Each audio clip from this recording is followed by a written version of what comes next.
Hello everyone, मेरे channel Hindi शिक्षा bye Monika में आपका स्वागत है। तो आज आई हूँ मैं एक नई कहानी के साथ और ये नई कहानी आपको कुछ नया ज़रूर सिखाएगी। तो ये कहानी है एक लड़के की जो भेड़ों की देखभाल करता था। भेड़ क्या होती है? शीप। और शीप से हमें क्या मिलता है?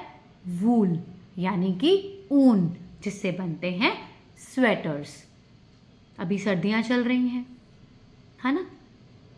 मौसम बदल रहा है। कुछ लोगों ने स्वेटर अभी भी पहन रखे हैं। तो वो स्वेटर किससे बनता है? भेड़ों की खाल से। तो ये कहानी है एक लड़के की जो देखभाल करता है भेड़ों की। एक गांव से कुछ दूर पहाड़ी पर जाकर वो भेड़ों की देखरेख करता था। पर उस लड़के की एक बुरी आदत थी। वो लड़का बहुत शरारती था और झूठ भी बोलता था। तो एक दिन उस लड़के को एक शरारत सूझी। उसने सोचा, क्यों ना आज जब मैं पहाड़ी पर पहुंची हूं तो गांव वालों को थोड़ा बेवकूफ बनाऊं, बुद्धू बनाऊं।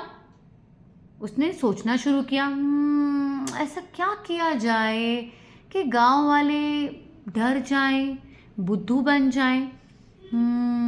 कुछ तो करना पड़ेगा। जब वो पहुंचा पहाड़ी पर, उसको आ गई एक योजना, यानी कि आइडिया। उसने क्या किया? उसने झूठ बोला। उसने जोर जोर से ऐसे ही बिना किसी वजह के चिल्लाना शुरू कर दिया, बचाओ बचाओ, भेड़िया आया, भेड़िया आया, बचाओ। गांव वालों ने जब उसकी आवाज़ सुनी, वो दौड़े दौड़े अपना डंडा लेकर के, अभी अभी चलो चलो चलो चलो, जल्दी जल्दी चलो, उस बच्चे की जान बचाओ, भेड़िया आ गया है, उसको खा जाएगा, उसकी भेड़ों को खा जाएगा। और वो डरे डरे गांव वाले अपना डंडा उठा के पहुंच गए पहाड़ी पर। और वहां जाके क्या देखते हैं? वहां तो भेड़िया था ही नहीं। उस लड़के ने झूठ बोला, पर उस लड़के को बड़ा मजा आ रहा था। वो बैठा था पेड़ पर और जैसे ही उसने गांव वालों को देखा कि डरे डरे से चेहरे इनके, वो जोर जोर से हंसने लगा। बड़ा मजा आया, मैंने आप सबको उल्लू बनाया, यहाँ तो कोई भेड़िया नहीं है, मैंने तो झूठ बोला। गांव वालों ने उस बात के लिए उसको उस समय प्यार से समझाया। उन्होंने बोला, बेटा ऐसा कभी नहीं करते, झूठ बोलना गलत बात है, ऐसा मजाक अच्छा नहीं है। अभी वो प्यार से समझाकर इस समय के लिए वहां से चले गए। पर उस लड़के को ये बात समझ नहीं आई। उसको तो बड़ा मजा आ रहा था शरारत करने में, लोगों के ऐसे चेहरे देखने में, लोगों को डराने में, बुद्धू बनाने में। उसको तो बहुत मजा आ रहा था। कुछ दिनों बाद जब वो फिर से पहाड़ी पर गया, उसने फिर से यही बात करी। कोई भेड़िया नहीं आया था, पर वो यूं ही चिल्लाने लगा फिर से, भेड़िया आया, भेड़िया आया, बचाओ बचाओ। इस बार फिर गांव वालों ने उसकी बात पर विश्वास किया।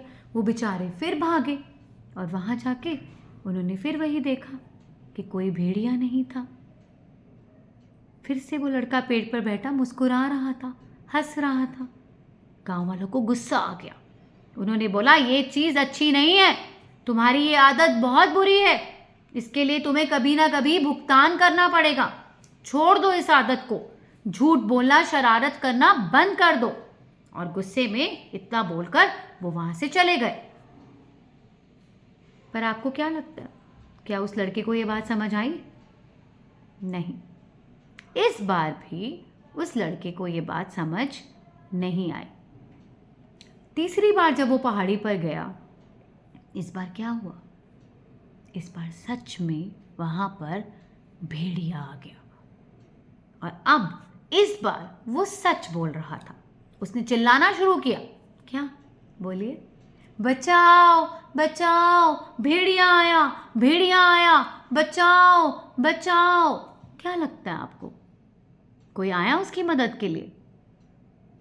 नहीं, इस बार उसकी मदद के लिए कोई नहीं पहुंचा। गांव वालों ने उसकी आवाज सुनी, पर उन्होंने आपस में क्या कहा, छोड़ो छोड़ो, रहने दो, झूठ ही बोल रहा होगा, 2 बार हमें बेवकूफ बना चुका है, बुद्धू बनाता है, छोड़ो छोड़ो, मत जाइए वहां पर। भेड़िया तो सच में आया था और इस बार भेड़िया उसकी सारी भेड़ों को खा गया। किसी तरह वो अपनी जान पहुंचाकर लुढ़कता पड़कता पहुंचा गांव में। और उसने गांव पहुंचते ही गांव वालों से कहा, आप लोग कितने बुरे हैं, मैं तो वहां फंस गया था, मुझे कितनी मुश्किल हुई, भेड़िया मेरी सारी भेड़ों को खा गया, मैं अपनी जान बचा के किसी तरह यहाँ पहुंचा हूं, आप लोग आए क्यों नहीं। तब गांव वाला ने उसे समझाया कि देखा बेटा, बार बार झूठ बोलने की वजह से जब इस बार तुमने सच बोला पर किसी ने तुम पर विश्वास नहीं किया, तुम्हारी जान तक मुसीबत में पड़ गई। तो बच्चों, आपने क्या सीखा इस कहानी से कि झूठ बोलना खतरनाक है, झूठ बोलना गलत बात है, हमें झूठ नहीं बोलना चाहिए। बार बार बोला हुआ झूठ हमारे सच को भी छुपा देता है, कोई हम पर फिर विश्वास नहीं कर पाता। इसलिए हमेशा सच बोलिए, सच्चाई की राह पे चलिए, एक अच्छे इंसान बनिए और झूठ को अपनी जिंदगी से दूर फेंक दीजिए। सच बोलिए, खुश रहिए, खुश रखिए। मिलते हैं अगली बार एक नई कहानी के साथ। तब तक के लिए बाय बाय।